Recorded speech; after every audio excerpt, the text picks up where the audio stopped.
Back to throw. Dumps it off to Mixon. And he's going to get it down to the 33-yard line here. Now, after the completion, we're going to get a timeout, an injured player. Well, he gets attended to. We'll step aside. Now, the Bengals on third down. They've hit on 6 of their 8 tries. Very good. This will be 3rd and 6.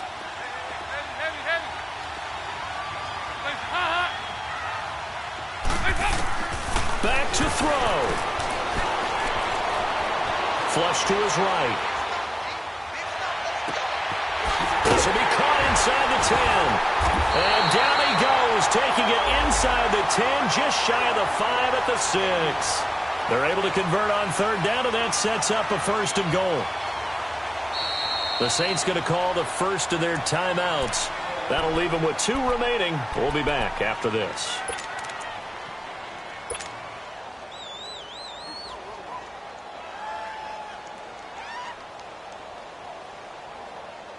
Only way to get the lead here, of course, with a touchdown, and that's what they're gunning for on 1st and goal. Now a first carry for Giovanni Bernard, and he's going to fight his way forward here for a modest gain. It'll be a pickup of 4, and it brings up 2nd and goal. When we talk about being on schedule, I think they're on schedule after that run, getting it right down there on the doorstep. Maybe even a little bit ahead, because now the defense can't dictate with pressure. They're guessing about where you're going to go. I might come right back at them with the same play, the same set, and see if they can stop them. And they will get the timeout. So 3 seconds remaining, and they can trot out the field goal unit and try to send this one to overtime. And his kick is indeed good, and that will tie things at 17 all. It's a little teaching moment here. Overtime rules. Remind us how this goes, partner. Okay, so in the past, we had sudden death. First team to score wins, but no longer. Now, if the team receives the ball, scores a touchdown, they win the game. If they kick a field goal, though, or don't score, the other team gets a possession. And after both teams get a possession, then we're into sudden death. First team to score wins the game. And that'll carry over the back line of the end zone for a touchback. The Bengals getting set to go. They control their own destiny here. They have the football in overtime. Obviously, a touchdown would win it. And I think teams around the league are still adjusting to the idea of going downfield, scoring a touchdown wins the game, because they were used to just going downfield and trying to get in field goal range to win a game. Still having to make that transition. Let's face it now, the ones who are doing it best know they need to go down, attack, put the ball in the end zone, and not leave it up to a field goal and give the other team a chance. As we said, they control their own destiny now. Short gain there to start overtime. Almost a tester play, wasn't it?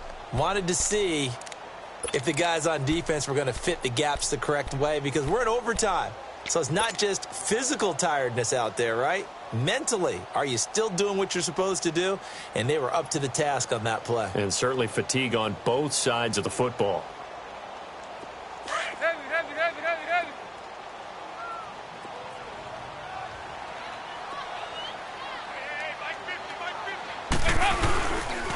Again, it's Mixon, and maybe a measure of revenge there. He's had his way in this one, but this time they get him behind the line.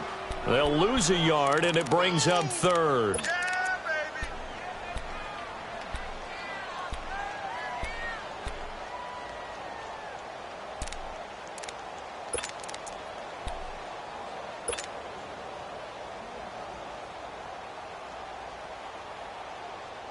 Coming up on a 3rd and 9.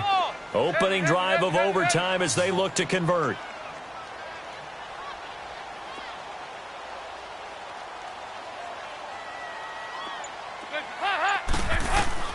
So now the first OT throw coming for Dalton. Eluding the pressure right.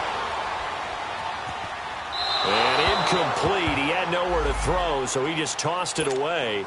But that brings up 4th. The temptation to go for it probably there. Always is, especially in overtime. Got to punt it, though. I think you're right. I think that you absolutely have to punt it away and trust your defense, especially play a little field position here. But you're so right about the temptation. Another way to satisfy that, though, Line up in punt formation and fake it.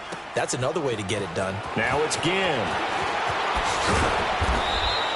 21 yards. Well done on the return. And the Saints will take over with a first down and 10. Out is the Saints offense now as they get ready to take over here. Their defense did its job, got the stop. All they need is 3, and this is over.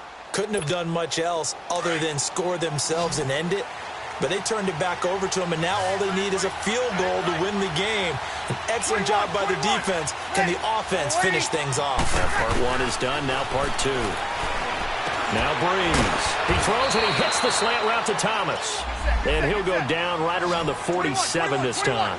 A good pickup there. 8 yards on the first down completion. Now Breeze throwing on second down. The catch made over the middle by Ginn. And he'll be brought down at the 45-yard line. That, I believe, will put him over 100 yards receiving for the game. Yes, it will. And he's got a first down to boot. Throwing on first down is Breeze. Over the middle, that's caught by Meredith. And he'll be brought down, it looks like right at the 40. 5 yards on the catch there, brings up second down. Fired that one in there, able to make connection on a nice in route. With those faster passes when they're going that fast, any hesitation as a quarterback that the deflection, if you miss, might be bigger and lead to an interception? Yeah, and the deflection works both ways. Maybe a defender gets a hand in the way and it pops in the air. And sometimes you throw it so hard your receiver can't handle it, and he pops it up in the air for the defenders to grab as well. But a moot point there as they were able to connect. Breeze now on first down. Oh, there's that man again. It's complete. And they'll bring him down at the 18-yard line.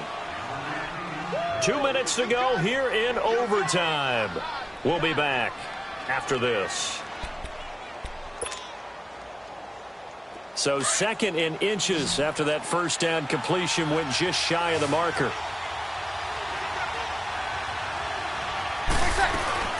They'll run it now out of the gun.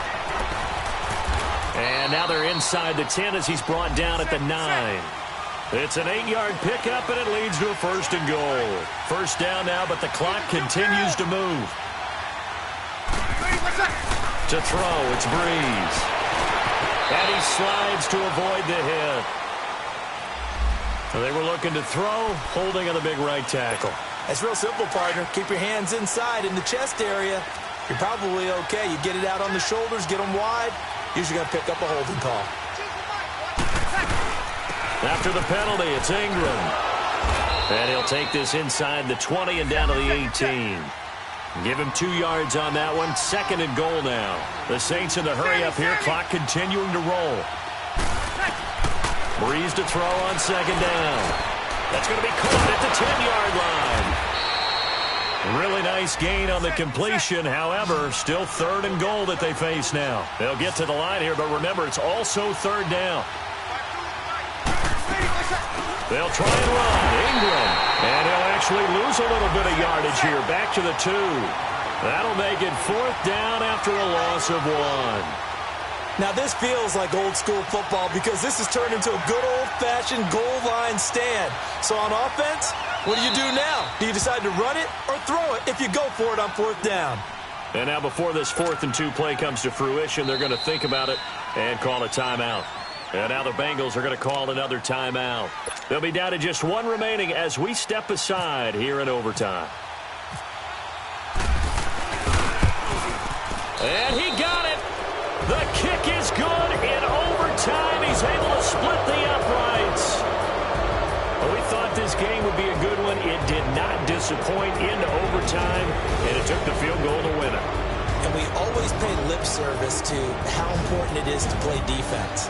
And usually we focus on the big offensive pyrotechnics, right? But in this case, they got the ball back on defense, gave themselves a chance, and they capitalized on it with a victory. And I don't care what distance out field goals from in overtime. The knees are always knocking, but he pushed it through. Not only that, think about your snapper, your holder. A lot of nerves for them, too, because they have to do their job in order to give him one last chance to put a foot to it.